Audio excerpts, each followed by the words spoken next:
Hello everyone, all the exam forms filled and just about 2 months remaining before your exam, plus or minus a few days.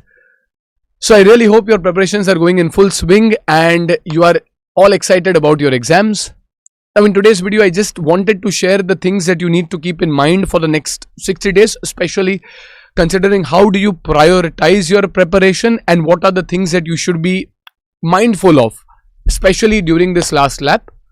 First of all, try to identify your strengths and weaknesses broadly in each paper. When you do that, we are always more worried about our weaknesses, but when you enter into the last lap, ensure that you try to consolidate more on your strengths because that is what is going to give you your marks. Again, approximately you should be comfortable with around 80% of the course. 20% you can take a chance. I'm not saying when you take a chance you leave out anything, you just kind of go through it. Like for example, Black and Scholes may not be as comfortable in your AFM.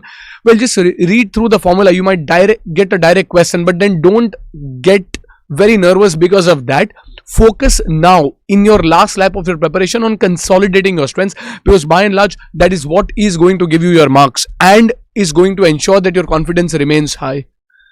Secondly, when you are trying to prepare, this is a month, preferably the month of March and maybe to some extent a few days of April, is when if you planned to write the test, this is the time you write it. Otherwise you will directly write the main papers. You don't have enough time to write stuff in April, and even if you write, you don't have probably enough time to learn on what mistakes you might have possibly done in your test. So you don't need to kind of get multiple tests. Even if you write one odd test per paper while you're revising at the end of your revision, I do believe it is really good to give you a very good perspective on managing time and your level of preparations and how to write in your theory answer, get your writing speed. So this is the month, these are the 30 days where you can possibly use to write the test. Third, do I need to refer more sources now? I would not really advise. Currently, if you're in the last lap of your preparation, try to focus on whatever you have referred to at this point. If you had to refer 3 or 4 different things, I think this is now not the right time, except for the institute recent RTPs or MTPs that might come in. I don't really think it is advisable to refer to new sums now, because you want to consolidate and get that firm grip on your mind where you are trying to be really clear on what you have studied. Fourth, when you look at the IBS paper, this is the first time you are sitting for that paper, and a lot of students are really nervous about it because they say that, well, you know what, we know what is going to happen in the first 5 papers, but IBS we are not very sure. Remember, it is not just you, everyone is a little uncertain, including us. We are also as kind of nervous regarding the IBS paper as you, and that is also the case with the institute. They are giving this paper for the first time, so I'm pretty sure that you can bank upon the paper being fairly direct and manageable, and even the correction being fairly I would say lenient, if I can use the luxury and really hope that it is. But otherwise, that paper, if you have to do any kind of indexing for the different papers, I mean obviously the standard things that the case study digest or the cases that are there for IBS, you do refer it.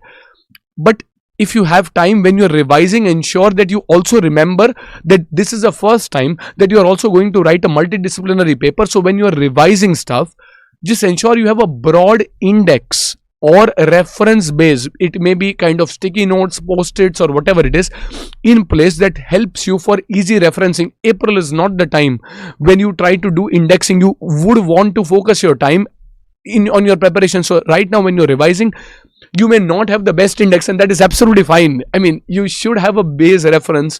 You are not going to have enough time to refer to the book every time. More than 70 to 80% of the paper you are going to write directly even without referring the book, and that is when your paper will get over, by the way. So don't really get sleepless nights over the IBS paper. It is there, in my opinion, to kind of help you, to push you through, though it is a first paper and it is something which will give you a little bit of let us say I would say some sleepless nights, but I would really recommend that you kind of get that into place. Maybe if you have to kind of scrape through something about law and costing, then you kind of do that in a dedicated span of days, and then leave it all to your other papers as well. So ensure that you kind of do that and keep yourself in the revision loop. So over here, now every minute counts, every hour counts. This is your power play, right? So ensure that you're kind of hitting every ball of the power play in the best possible way. You don't show your defenses right now. You kind of go in the aggressive mode, step out of the crease, and ensure that you kind of use every minute, every hour. If there are certain points where you kind of feel a little stressed out, you're listening to songs, yes, you do that. But probably listening to a short revision video of your faculty of any subject, maybe now you get a lot of videos in maybe 10, 15, 20 minutes, and that can actually keep you in the groove, maybe help you revise, get a quick revision, but don't lose the momentum at this point.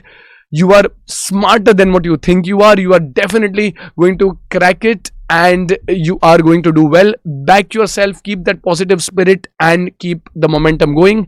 I'll see you soon. We will be uploading revision videos as well. So keep studying, keep pushing, and enjoy the process. Good luck.